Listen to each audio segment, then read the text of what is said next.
اور कम बेश 100 के करीब कुरानी नाम भी इमाम ज़मान अलैहिस्सलातु वस्सलाम के मौजूद हैं। उनमें से आज एक नाम जिस पे मैंने गुफ्तगू करनी है वो है अल शम्स अजल्लल्लाहु ताला फर्ज शरीफ। सरकार के खरूज की अलामतों में से एक अलामत बयान की गई है कि वो यौम वक्त मालूम होगा कि जिस वक्त जिस दिन सूरज मगरिब से तलू करेगा। शम्स का जो लफ्ज़ी मतलब लिया जाता है वो सूरज के लिए जाते हैं। सूरज मगरिब से तलू करेगा और इसी के साथ मगरिब से तलू करते हुए अत-तौबतु मक़बूलतु हत्ता ततलअ शम्सु मिन मग़रिबिहा, तौबा का दरवाज़ा उस वक्त तक खुला है जब तक सूरज मशरिक से तलू कर रहा है। जो ही सूरज मगरिब से तलू करेगा तौबा का दरवाज़ा बंद हो जाएगा। साथ ये भी फरमाया गया कि जिस वक्त सूरज मगरिब से तलू करेगा उस वक्त सारे लोग ईमान लेके आएंगे, मगर उस दिन किसी का भी ईमान लाना नफा बख्श नहीं होगा। यौम वक्त मालूम, सूरज के मगरिब से तलू होने पर किसी का भी ईमान लाना, यहाँ तक लिखा है बहन कुतुब में कि उस वक्त इब्लीस भी हाजिर हो जाएगा और सजदा करके कहेगा अल्लाह रब्बुल इज्जत तू मुझे जिसका भी हुक्म दे मैं सजदा करने के लिए तैयार हूँ। बल्कि यहाँ तक है गिरिया करना शुरू कर देगा, रोना शुरू कर देगा, क्योंकि जो मोहलत दी गई थी वही वक्त है यौम वक्त मालूम। मगर उस वक्त चूंकि मोहलत का वक्त खत्म हो चुका है, उसकी ये गिरिया औजारी किसी काम न आएगी और दाबतुल अर्श अजल्लल्लाहु ताला फर्ज शरीफ, सरकार उसको बालों से पकड़कर घसीट के फिर उसको खत्म करेंगे। मौला अली अलैहिस्सलातु वस्सलाम की सहाबी जनाब सासा बिन सौहान, ये तारीख है, बड़ी अहम बात है। सासा बिन सौहान ज़ेर नशीन कर ले ये रैयत, ये सरकार का फरमान। एक दिन नज़ाल बिन सुबरा सामने ये हदीस कि सूरज मगरिब से तलू होगा और तौबा का दरवाज़ा बंद हो जाएगा जब गुफ्तगू की, तो सासा बिन सौहान कहता है मेरे आका अमीर अल मोमिनीन अली इब्न अबी तालिब अलैहिस्सलातु वस्सलाम से मैंने सुना, उन्होंने फरमाया सासा बिन सौहान, जिस सूरज ने मगरिब से तलू होना है वो हमारे लख्त जिगर हजरत हुसैन अलैहिस्सलातु वस्सलाम के 9वें फर्जंद होंगे। वो मगरिब से सूरज बनकर तलू फरमाएंगे, फिर वो मकाम रुकन मकाम के दरमियान जाहिर होंगे, वही जमीन को जालिमीन से पाक कर देंगे, मिजान अदल कायम फरमाएंगे, किसी के साथ जुल्म नहीं किया जाएगा। फिर मेरा लाल जनाब ईसा को नमाज पढ़ाएगा। सासा बिन सौहान कह रहे अमीरुल मोमिनीन यारी पाक ने फरमाया वो सूरज है। और इसकी दलील में आगे मैं गुज़ारिश करता हूँ, क्योंकि फ़ेलुल हकीम ला यख़लु अन हिकमत, हकीम का कोई फ़ेल हिकमत से खाली नहीं होता। हकीम कायनात मौला अली अलैहिस्सलातु वस्सलाम का हर फरमान साहिबान अक्ल और साहिबान शऊर के लिए एक बहुत बड़ा मकाम, एक मर्तबा और एक दर्जा रखता है। अगर कोई समझे तो सरकार क्या फरमा रहे हैं, मेरे हुसैन का नवा बेटा सूरज बन के मगरिब से तलू करेगा। वजह क्या है कि अजदाद मुताहिरा ने यानी पाक आले मोहम्मद ने अपने फर्जंद को अल शम्स क्यों कहा है, यानी शुबहात शम्स से क्यों दी है।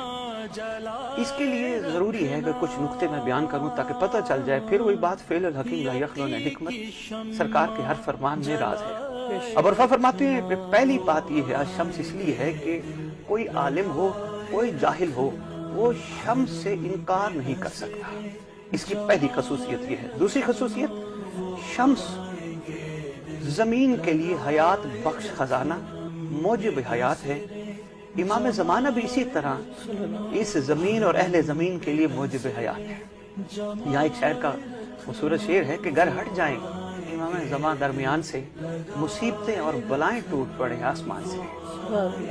कौन है जिन्होंने मुसीबतों और बलाओं को हम तक आने से रोका है। जिसी तरह ये सूरज हयात बख्श खजाना है, मौजिब हयात है, इसी तरह इमाम ज़मान अलैहिस्सलातु वस्सलाम अहले ज़मीन और ज़मीन के लिए मौजिब हयात व बका है। सूरज की एक खसूसियत और बड़ी कमाल लिखी और वह फरमाते हैं कि इसका फैज़ अनदेखा। सूरज की रोशनी इंसान टनों के हिसाब से कंधों पे उठाकर चलता है। हमने कभी सोचा ही नहीं, हम ये छोटी छोटी बातें अगर सोच लें तो हम बाजी यकीन जानिए जब ये सोचते हैं चलते हुए जमीन पर कि हमने ये सूरज की तनो मन रोशनी अपने कंधों पे उठाई है, तो क्या इमाम ज़मान अलैहिस्सलातु वस्सलाम के हम पे तनो मन एहसानात नहीं? वो भी तो सूरज ही हैं। अंदाजा नहीं, एहसास नहीं करते। जब हमें ये पता चल जाए کہ سرکار کے لاتعداد احسان ہم اپنے کندھوں پہ اس محسن کے لفظ محسن پہ بھی میں گفتگو کروں گا. محسن و احسان امام زمان علیہ السلام کا لقب مطر ہے, اس پہ میں گفتگو کروں گا. تو جب یہ اندازہ ہو جائے تو انسان گناہ کے قریب نہ جائے. انسان یہ سوچے میرے امام کے احسان اتنا زیادہ ہے, اور قرآن کہتا ہے ہر جزاء الاحسان الا الاحسان, احسان کا بدلہ احسان سے لینا چاہیے.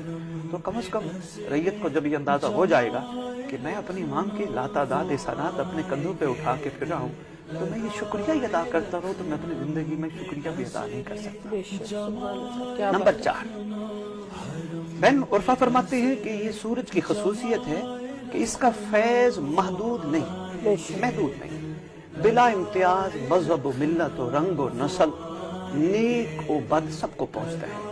اسی طرح شمس حجت و ولایت اجل اللہ تعالی فرج و شریف, سرکار کی برکات کا فیض کوئی میرٹ نہیں ہے. ہر کوئی ان کے دسترخوان سے لنگر کھا رہا ہے. یہ نہیں ہے کہ سرکار کسی بدکار کو لنگر نہیں دے رہے, ایسا کوئی نہیں ہے. بدکار کو لنگر دے کے پھر کہوں گا فعل الحکیم لا یخلو عن الحکمت, بدکار کو ان کی برکت سے جو لنگر ملتا ہے, اگر بدکار یہ سوچ لے کہ آج ہی میں وہ کام کر لوں کہ جو ماضی میں نالائق اور نااہل لوگوں نے اپنی وقت کی حجت سے معافی مانگ کے کیا تھا, میں آج توبہ کر لوں, توبہ کا دروازہ کھلا ہے, آج توبہ کر لو. ہو سکتا ہے یہ بھی تو اسی کا فرزند ہے جس نے کربلا میں ہر جیسے کو معافی دے دی, مجھے بھی یہ معافی دے سکتا ہے. یعنی ہے سوچنے والوں کے لیے, کوئی اس پہ غور کرے تو. یعنی اور 5ویں چیز, ایک بہن دل مچل رہے کہ میں ایک بات پہ تفصیلی روشنی ڈالوں, لیکن چونکہ وقت نہیں ہے میں جلدی عرض کرتا جاؤں. 5ویں خصوصیت, یہ جتنے بھی سیارے ہیں ان کی روشنی اپنی ذاتی نہیں, یہ سورج سے لیتے ہیں. ان کی اپنی روشنی نہیں, سورج سے لیتے ہیں.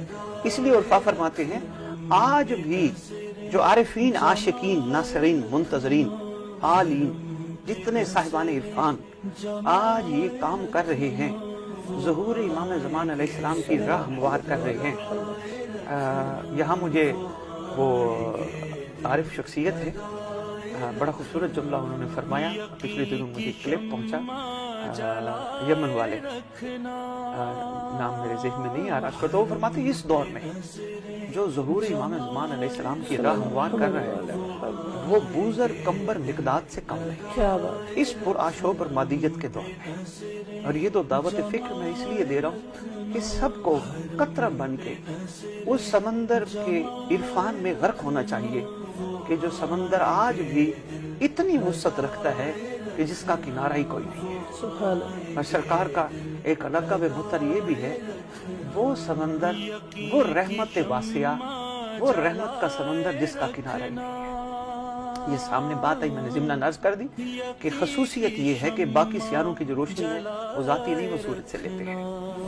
اس سے ایک اور امپورٹنٹ بات, تھوڑا آگے چلے, سورج کی ایک خصوصیت بہن یہ ہے, اور بہت ضروری ہے, سوچنے والی باتیں ہیں کہ سورج کبھی ڈوبتا نہیں, کبھی بھی نہیں ڈوبتا, بلکہ ہماری زمین چکر کھا کر انسان کو چکر دیتی ہے, سورج ڈوبتا نہیں. اسی طرح ہم نے یقین جانیے اپنے آپ کو مولا سے غائب رکھا ہے, مولا ہم سے غائب نہیں. کیا بات, ہم نے اپنے امام کو اپنے آپ سے, اپنے امام سے اپنے آپ کو غائب رکھا ہے, ورنہ سرکار ہم سے غائب نہیں. سرکار تو مانے کہ سورج ہے, دیکھیں اگر پاکستان میں رات ہو جاتی ہے, امریکہ میں دن ہو جاتا ہے, 5 گھنٹے کا فرق تو یہاں انگلینڈ سے پاکستان کا بھی ہے, تو ہم یہی سمجھتے ہیں کہ بس سورج ڈوب گیا. سورج کبھی نہیں ڈوبتا, اور اگر سورج ڈوب جائے بہن نظام عدل قائم نہیں رہ سکتا. پھر شیطان کو کھلی چھٹی دے دی جائے کہ تیرا دل چاہے جتنا بہکا, رحمان کا کوئی نمائندہ بھی نہ ہو جو بچانے والا ہو. تو یہ وہ سورج ہے الشمس حجل اللہ تعالی فرد شریف, جو کبھی خیر سے ڈوبنے والے نہیں ہیں, اور نہ ہی, کیونکہ پھر قرآن کی ایک آیت ہے کہ اللہ کا نور یہ پھونکوں سے بجھایا نہ جائے.